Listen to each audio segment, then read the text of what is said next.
बुजुर्गों और नौजवान दोस्तों, आज फिर इस देश को एक बदलाव की जरूरत है।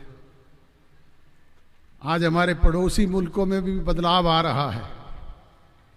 कुछ समय पहले श्रीलंका में वहां के नौजवानों ने अंगड़ाई ली, वहां की मौजूदा करप्ट और भ्रष्ट सरकार को चलता करके अपनी मनचाही सरकार बनाई। उसके तुरंत बाद बांग्लादेश के नौजवानों ने फिर एकत्रित होकर के वहां की भ्रष्ट और करप्ट सरकार को न केवल चलता किया, बल्कि शासकों को रातों रात देश छोड़ने के लिए मजबूर किया। थोड़े समय पहले एक और हमारे पड़ोसी मुल्क नेपाल में वहां के नौजवानों ने वहां की सरकार के खिलाफ लामबंद होकर के लड़ाई लड़ी। ना केवल सत्ता में बैठे हुए लोगों को सड़कों पर दौड़ा दौड़ा करके पीटने का काम किया, बल्कि रातों रात देश छोड़ने के लिए भी मजबूर किया। आज ये पूरे संसार में चल रहा है। थोड़े दिन पहले इंग्लैंड में लाखों लोग वहां की सरकार के खिलाफ एकत्रित हुए। फ्रांस में 10 लाख से भी ज्यादा लोग सड़कों पर आए। फिलीपींस में इसी तरह की मूवमेंट चली। मेडागास्कर में वहां के सरकार का तख्ता पलट हुआ। आज हमारे यहां पर भी तख्ता पलट की जरूरत है। आदर और सम्मान के योग फरीदाबाद जिला की इस पावन पवित्र धरा पर मेरे समक्ष उपस्थित इस युवा योद्धा सम्मेलन में आए जननायक चौधरी देवीलाल जी की सोच पर पहरा देने वाले सम्मानित पिता तुल्य बुजुर्गों, बड़ी संख्या में आई हुई मेरी माता और बहनों, हम उम्र नौजवान दोस्तों, कृषि प्रधान भारतवर्ष के उज्जवल भविष्य, अजीज प्यारे बच्चों, पत्रकार एवं छायाकार बंधुओं और मंचासीन जननायक जनता पार्टी हरियाणा प्रदेश इकाई के हमारे अध्यक्ष, सादगी के प्रतीक सम्माननीय ब्रिज शर्मा जी, इस युवा योद्धा सम्मेलन के आयोजक और हरियाणा प्रदेश युवा के अध्यक्ष अजीज दिग्विजय चौटाला जी, हमारे जिला इकाई के अध्यक्ष भाई प्रदीप चौधरी जी, भाई मोहसिन जी, माननीय प्रेम धनखड़ जी, किसान सेल के जिला अध्यक्ष अमर नरवत जी, युवा जिला प्रभारी रणजीत ठाकुर जी, युवा जिला इकाई के अध्यक्ष पवन जाखड़ जी,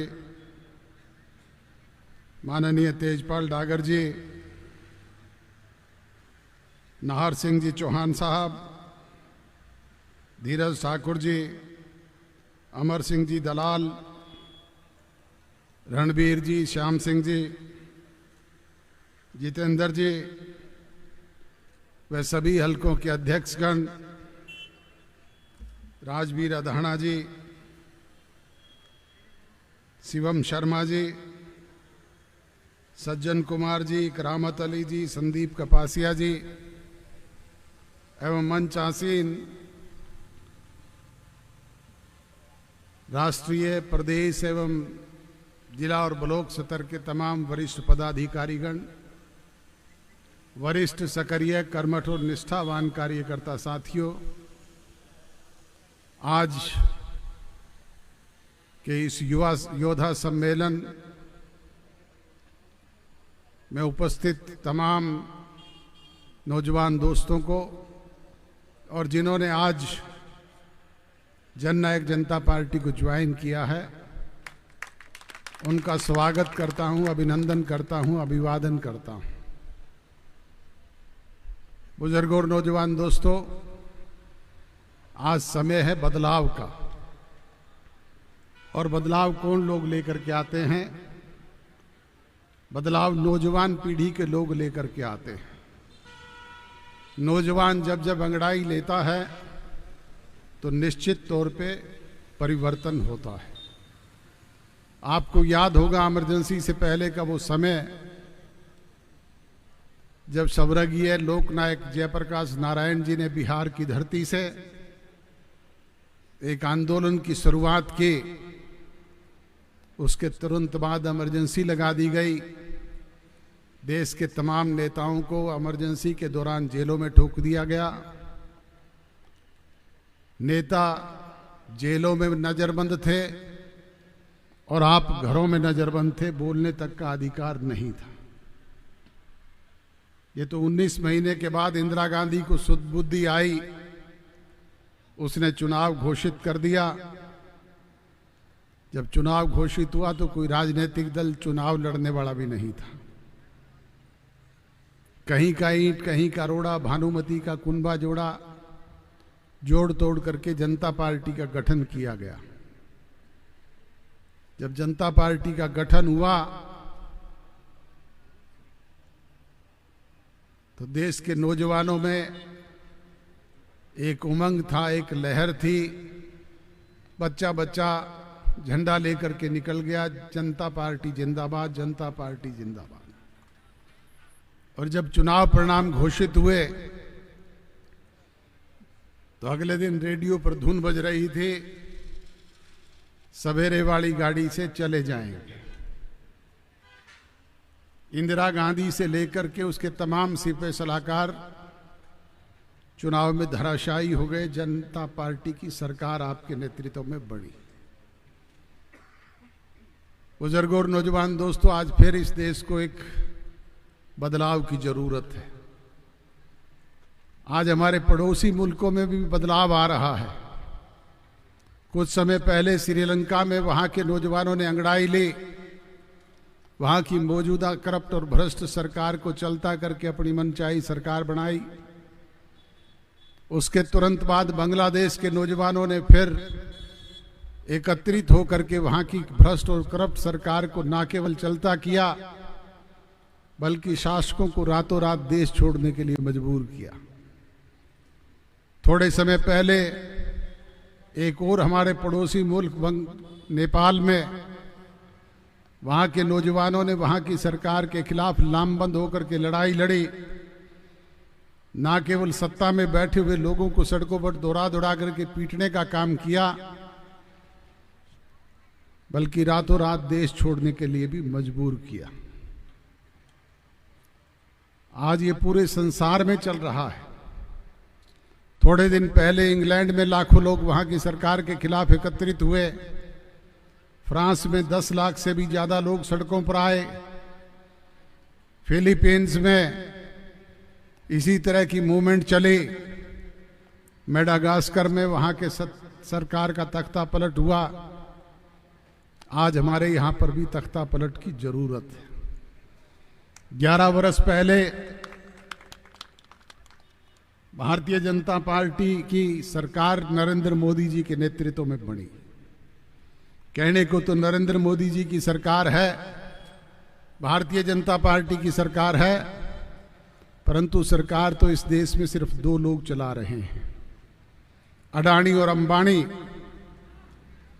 आज इस देश को दोनों हाथों से लूटने का काम कर रहे हैं। देश की बेताशा अरबों खरबों रुपए की संपत्ति को इन 2 परिवारों को सौंपा जा रहा है। सारे देश के पोर्ट इनको सौंप दिए, सारे देश के एयरपोर्ट इनके हाथों में दे दिए, सारे देश के रेलवे स्टेशन तक इन लोगों को दे दिए गए। और ये लोग वहां पे बड़े बड़े मॉल खड़े कर रहे हैं, अपनी प्रॉपर्टी रोजाना बढ़ाने का काम कर रहे हैं। और सत्ता में बैठे हुए लोग इनके पैसे के बलबूते पर विदेशों में मौज लूटने का काम कर रहे हैं। मैं थोड़े दिन पहले अखबारों में एक न्यूज पढ़ रहा था। प्रधानमंत्री जी चीन की यात्रा करके आए, अगले दिन बिहार गए और बिहार में जाकर के भाषण दिया कि मेरी मां को गाड़ी निकालने वालों को बिहार की जनता माफ नहीं करेगी। अरे भाई, ट्रिपल इंजन की सरकार तो देश में आपकी है, केंद्र में आपकी सरकार है, बिहार में नीतीश आपके सहयोगी हैं, दूसरे प्रदेशों में भी आपकी हुकूमत है। आपकी मां को गाड़ी किसने दी? जिसने भी दी उसकी गर्दन पकड़ करके लोगों के सामने लाए। क्या राहुल गांधी ने आपकी मां को गाली दी? क्या तेजस्वी यादव ने दी, या क्या अखिलेश यादव ने दी, या देश के किसी और नेता ने दी? मीडिया के लोग खड़े हैं, आज तक कोई पता लगा क्या? भारतीय जनता पार्टी के किसी कार्यकर्ता से गाली निकलवा ली और अगले दिन पूरे देश की भारतीय जनता पार्टी प्रचार में जुट गई कि प्रधानमंत्री जी की मां को गाली दे दी गई। अरे दे दी तो उसे पकड़ो, लोगों के सामने लाओ। झूठा प्रचार करने का काम क्यों करते हो? पिछला जब चुनाव हुआ तब भी कहा गया था कि मुझे नीच कह दिया, नीची जाति का कह दिया। किसने कहा भाई? आज तक कोई पता चला क्या? जब चुनाव आता है तो इस तरह के ओछे हथकंडे अपनाते हैं। कभी जात पात धर्म मजहब अगड़े पिछड़े की बात करके लोगों को बरगलाने का काम करते हैं, और चुनाव चले जाने के बाद फिर इस अडानी और अंबानी को देश सौंप करके ये लोग मौज लूटते हैं। हरियाणा प्रदेश में तीसरे टर्म में आज भारतीय जनता पार्टी की सरकार है। सरकार है क्या प्रदेश में? आज प्रदेश में पूरी तौर पे जंगल का राज है। कानून व्यवस्था का जनाजा निकला हुआ है। आए दिन अपहरण, बलात्कार, लूटपाट, डकैती, आगजनी, राजनी, मर्डर, फिरौती जैसी घटनाएं रोजाना अखबारों की सुर्खियों में हमें देखने को मिलती है। विदेशों में बैठे हुए गुंडा किस्म के लोग टेलीफोनिकली चुने हुए प्रतिनिधियों को रोजाना थ्रेट करते हैं। कभी अभय सिंह चौटाला को धमकी आती है, कभी दिग्विजय सिंह चौटाला को धमकी आती है, कभी किसी और चुने हुए प्रतिनिधि को आती है। और प्रदेश का मुख्यमंत्री कहता है हमें इन्हें सिक्योरिटी प्रोवाइड करवा दी। अरे भाई, इनको तो एक एक गनमैन दे दिया होगा, पर इस जनता का कोई रुखाड़ी है क्या? आपकी भी कोई सिक्योरिटी है क्या कहीं? आज विदेशों में बैठे हुए वो गुंडा किस्म के लोग शराब के ठेकेदारों को धमकी देते हैं, बड़े बड़े इंडस्ट्रियलिस्टों को धमकी देते हैं, बड़े बड़े बिल्डर्स को धमकी देते हैं, और उनसे पैसा वसूल करने का काम फिरौती के रूप में कर रहे हैं। ये सरकार है हरियाणा प्रदेश में। पिछले दिनों प्रदेश में बाढ़ आई। हरियाणा प्रदेश के किसान ने 6 महीने से जो अपनी फसल पकाई थी वो उसकी बाढ़ में डूब गई। आज भी लाखों एकड़ जमीन पर पानी खड़ा है, पानी की निकासी नहीं हुई, अगली फसल की बुआई की उम्मीद नहीं है। प्रदेश के मुखिया कहते थे हम उनके आंसू पहुंचेंगे, उनकी भरपाई करेंगे। मैंने अगले दिन अखबार में बयान पढ़ा कि मैंने पंजाब को 5 करोड़ दे दिए, हिमाचल प्रदेश को 5 करोड़ दे दिए, उत्तराखंड को 5 करोड़ दे दिए, जे&के को 5 करोड़ दे दिए, पंजाब को 15 ट्रक राहत सामग्री भिजवा दी। पड़ोसी पे मुसीबत आए तो हमारा फर्ज बनता है हम उसकी मदद करें। पड़ोसी की तो करो, हमें कोई दिक्कत नहीं, परंतु हमारी भी कोई मदद हुई क्या? किसी को आज तक एक सिंगल पैनी मिली क्या? अब तक तो गिरदावरी भी नहीं हुई है। पैसा देना तो बहुत दूर की बात है। बुजुर्ग और नौजवान दोस्तों, कहते हैं हम 24 फसलें एमएसपी प्राइस पे बेचने का काम करते हैं। हमारे एरिया में कपास और नरमा होता है 1000 रुपये 1500 रुपये प्रति क्विंटल कटौती की जा रही है। अभी प्रदेश अध्यक्ष जी बता रहे थे, मैं करनाल, कुरुक्षेत्र, अंबाड़ा, यमुनानगर की मंडियों में गया। वहां के किसान की जीरी 300 से 500 रुपए प्रति क्विंटल की कटौती पे बिक रही है। मैं रेवाड़ी, महेंद्रगढ़, भिवानी, दादरी की मंडियों में गया, जो बाजरे की मंडियां हैं, 700-800 रुपए प्रति क्विंटल की कटौती से बाजरा किसान से जबरदस्ती खरीदा जा रहा है। यह हालात इनकी एमएसपी का है। आज किसान को समय पर न डीएपी मिलता है न यूरिया मिलता है। डीएपी के लिए हमें थानों में खड़े होकर के लाइन लगानी पड़ती है। ये हालात आज हरियाणा प्रदेश के किसान के हैं। मेरा कहने का अभिप्राय ये है, चाहे वो किसान है, मजदूर है, कर्मचारी है, व्यापारी है, छात्र है, शिक्षक है, हर वर्ग के लोग आज दुखी और परेशान हैं। ये समय है बदलाव का। और बदलाव कौन लोग लेकर के आएंगे? बदलाव अकेला अजय सिंह चौटाला या मंच पर बैठे हुए लोग तो नहीं लेकर के आ सकते। बदलाव के लिए हम सबको मिलकर के प्रयास करना पड़ेगा, नौजवान को उठना पड़ेगा, संगठन को प्रभावी और मजबूत बना करके इन लोगों को कुर्सियों से खींच खींच करके उतारना पड़ेगा और प्रदेश में अपनी मनचाही सरकार 29 में बनानी पड़ेगी। ये कौन करेगा? ये हम और आप सब मिलकर करेंगे। मैं तो आपसे यही कहने के लिए आया हूं कि इसके लिए संगठित हो, लामबंद हो। और नौजवानों, ये सबसे ज्यादा जिम्मेवारी आपकी बनती है, इसलिए आप आगे आओ और मजबूती से इस देश को दिशा देने का काम करो। यही कहने के लिए आपके बीच में हाजिर हुआ था। आप इतनी बड़ी तादाद में आए, आज के इस कार्यक्रम को सफल बनाया, उसके लिए आपका आभारी हूं, धन्यवादी हूं। आपका स्वागत करता हूं, अभिनंदन करता हूं और जिला अध्यक्ष जी को और इनकी पूरी टीम को बधाई देता हूं, जिन्होंने जिले के इस अंतिम छोर पर भी बहुत कामयाब मीटिंग की। चौहान साहब को विशेष तौर पे बधाई देता हूं। आप सबका बहुत बहुत धन्यवाद। जय हिंद।